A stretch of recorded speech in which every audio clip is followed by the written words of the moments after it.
Hello everyone, my name is Shauna Vanderlinden, welcoming you to the 2021 American Dream Essay Contest Awards announcement. On behalf of the Boys and Girls Clubs of Central Wyoming, we congratulate all of those who participated in this year's contest. As you may know, this is open to all high school students and homeschool students from across the state. All local first place winners are usually invited to an awards luncheon that we host here in Casper every year. But once again, because of health precautions, we decided to do this announcement virtually once again.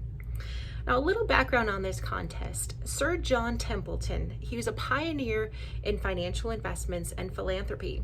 He believed there was a defined set of principles that guide one when living a purposeful and joyous life. In 1987, he established the Laws of Life Essay Contest in Franklin County, Tennessee. In the mid-1990s, the Templeton Foundation, Zimmerman Family Foundation, and Larry and Margot Bean established the Laws of Life Essay Contest here in Wyoming, which is now called the American Dream Essay Contest. This contest would not be possible without those who have invested a great deal of time and energy to plan, coordinate, organize, and execute this event. I would like to specifically recognize the Zimmerman family, the Bean family, Hilltop Bank, and Kevin and Julie Murphy for their vision and support for this contest. Just to give you an idea of the impact this contest has on students, I wanted to share what one teacher told us. He shared with us, "It is honestly the highlight of my year with his junior class. We read several books that touch on the ethics contained in the Cowboy Code, and then we spend several weeks writing the essay. I feel that these essays may be the best writing my students produce in their high school career because their writing really comes from the heart." This is such a wonderful gift to the youth who make the effort to enter this contest. We are here today to celebrate their exemplary writing and reflection on the Code of the West. This year we had an excellent panel of state judges. This distinguished panel took on the difficult task of reading through the 28 essays submitted for the state competition. We had over 790 statewide essays that were submitted on a local level. After careful consideration, these judges determined first, second, and third places, along with 2 honorable mentions.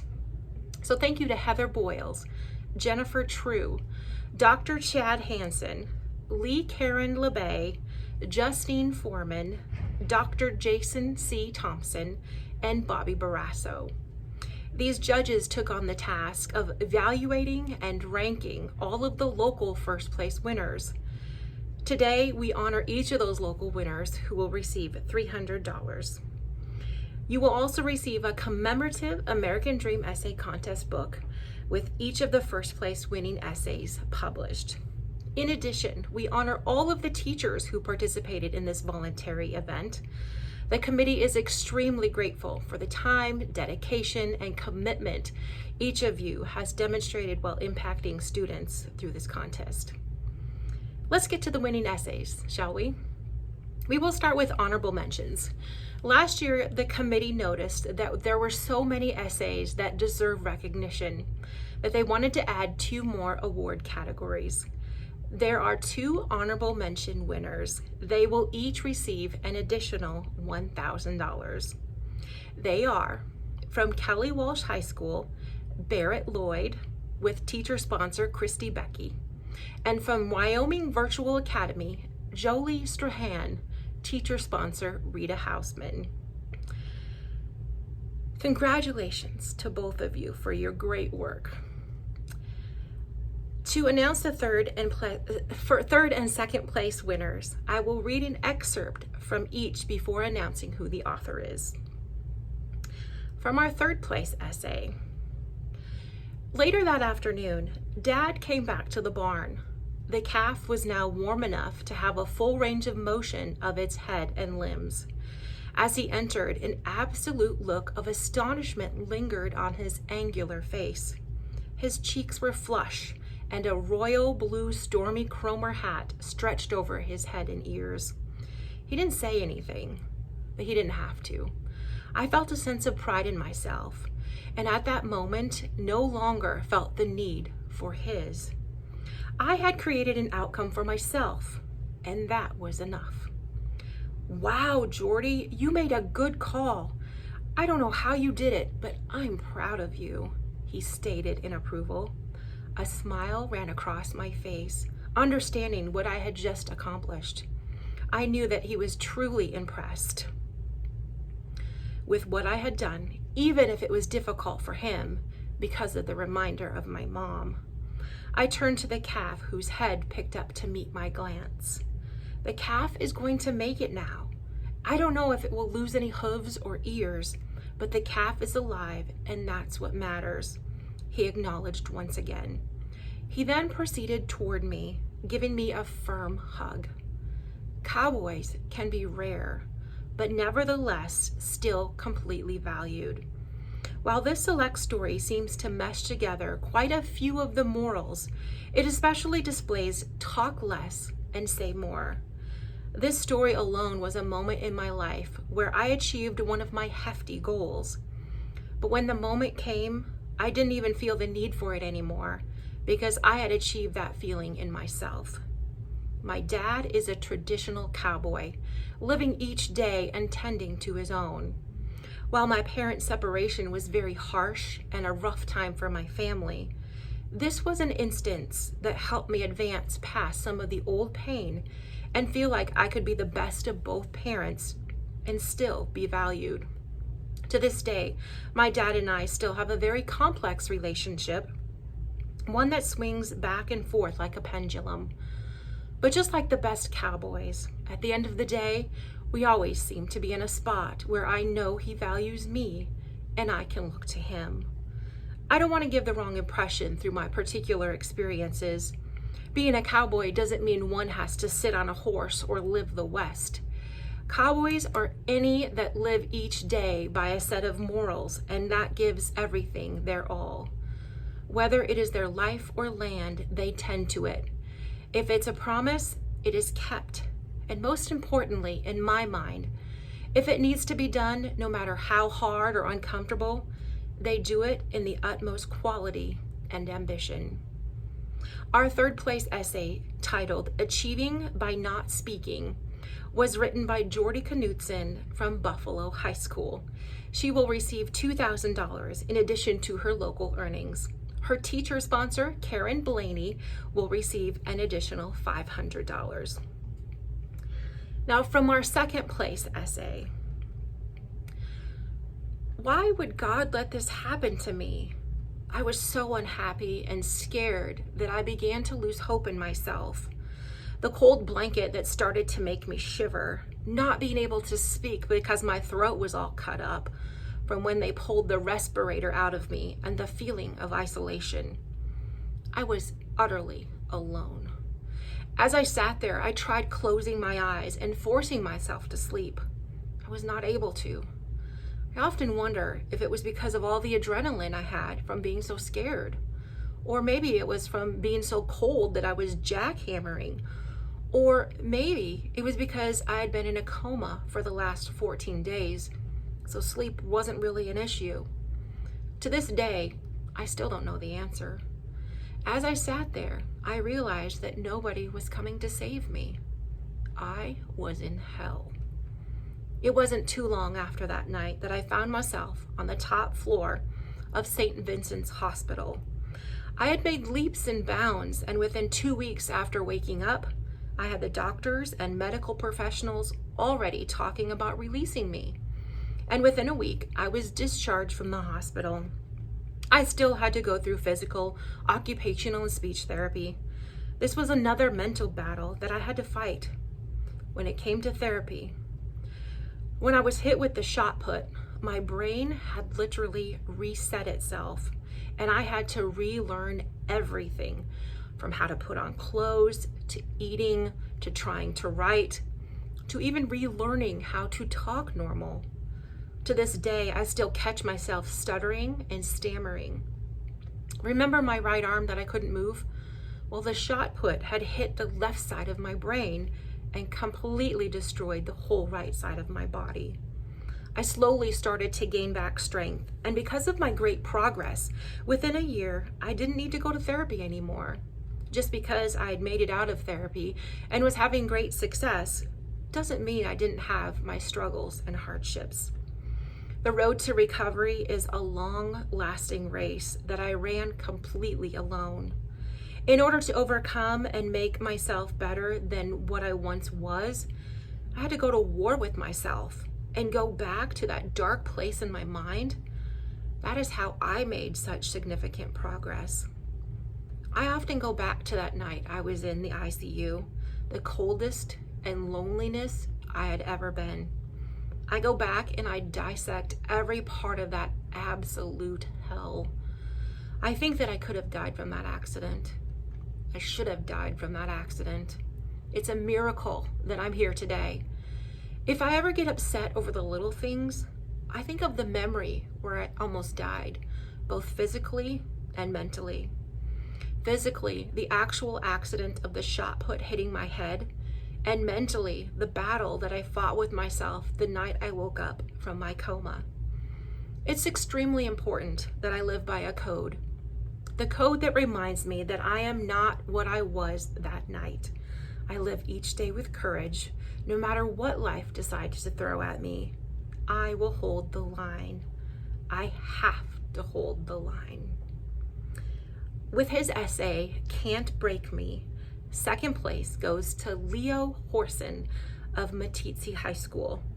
He will receive an additional $3,000 in addition to his local earnings.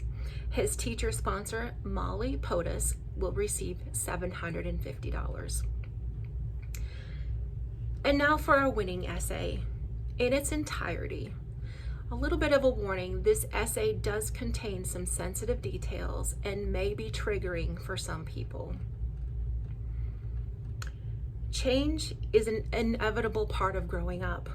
Everyone is born with an innocence, a fresh start in the new world around them. Losing this innocence will happen. It can be unexpected and sudden. Memories from traumatic experiences can be particularly hard to shed. There are so many things in a person's life that can change them forever. Change can build someone up to be stronger, or it can break them down into nothingness. My change occurred when I was young. So young that I cannot remember all the details that well, but so traumatizing that I can never forget the parts I do. So young that in my eyes, everyone was good, trustworthy, and kind. My only concern was winning backyard games against my brothers. We've always been competitive. With my feet thumping against the ground, gaining more and more momentum as I flew across the soft green grass, crashing into the seat with my stomach, I would laugh, antagonizing my brothers. Look who got beat by a girl. What a shame, I would tease. Life was simple then.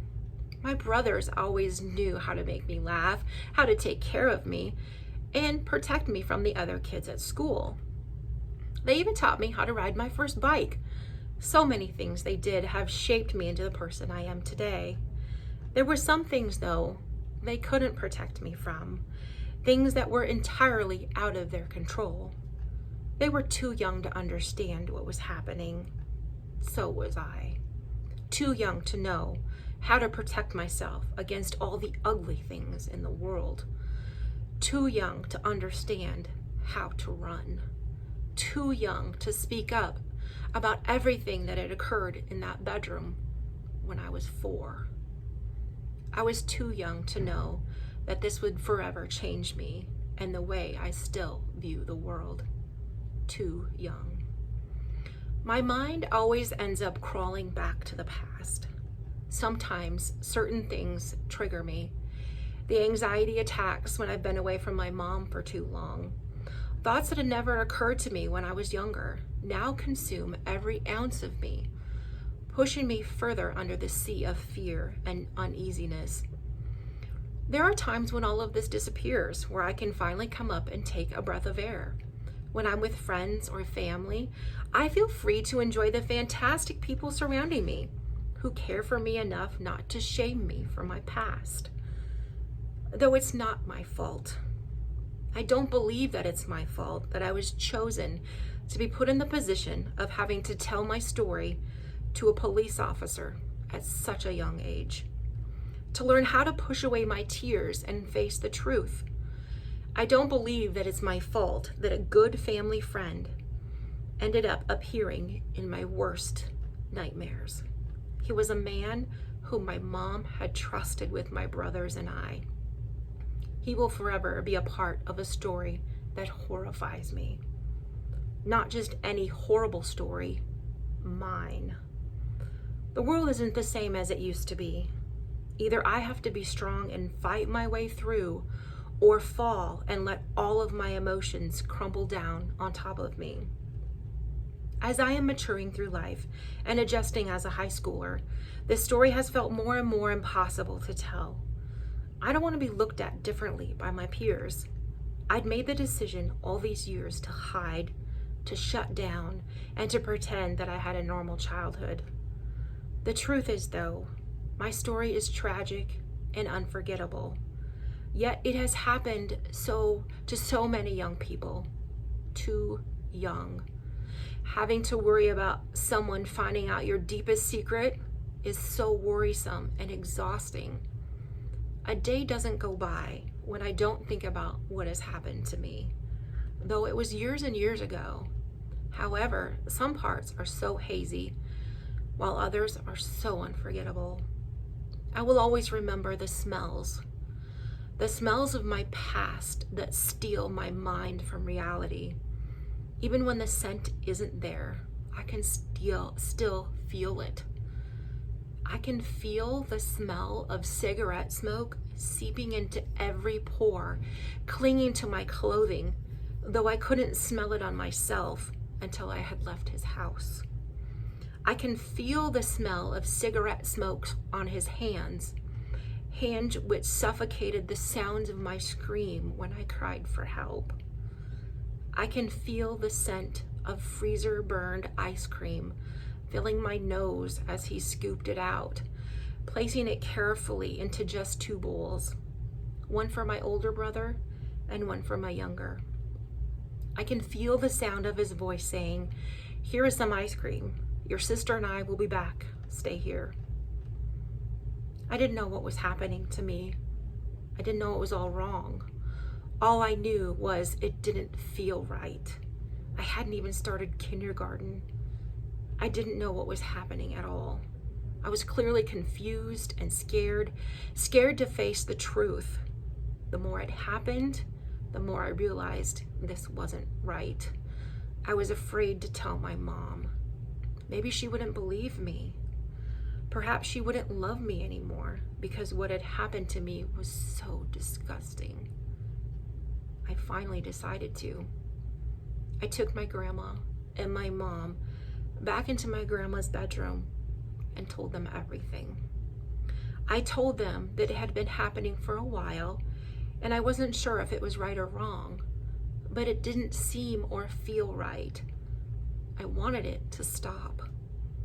I can't remember their reaction, but I ended up having to go down to the police station.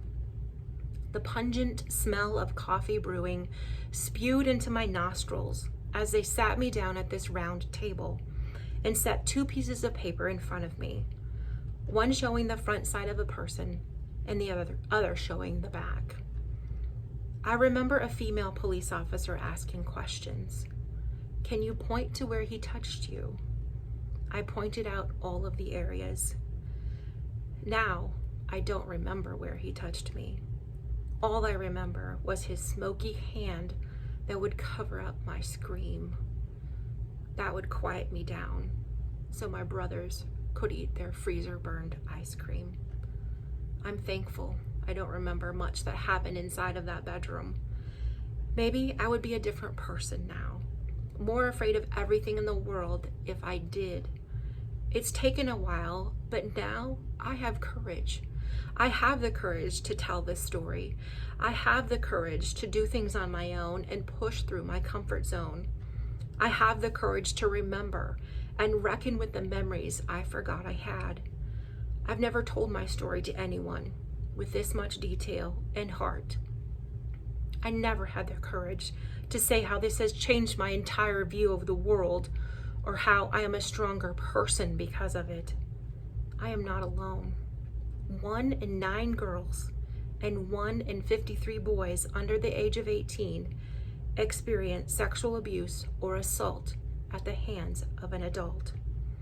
I tell my story because others need to know that they are not alone. Being scared is normal. Pushing past the fear and telling the world a story that needs to be told is important, but hard. Feeling shame for the past events in life shouldn't happen, and no one should feel the shame for having the courage to shed light upon it. The story may be able to influence others, help them to push past the fear, and tell their own tragic realities.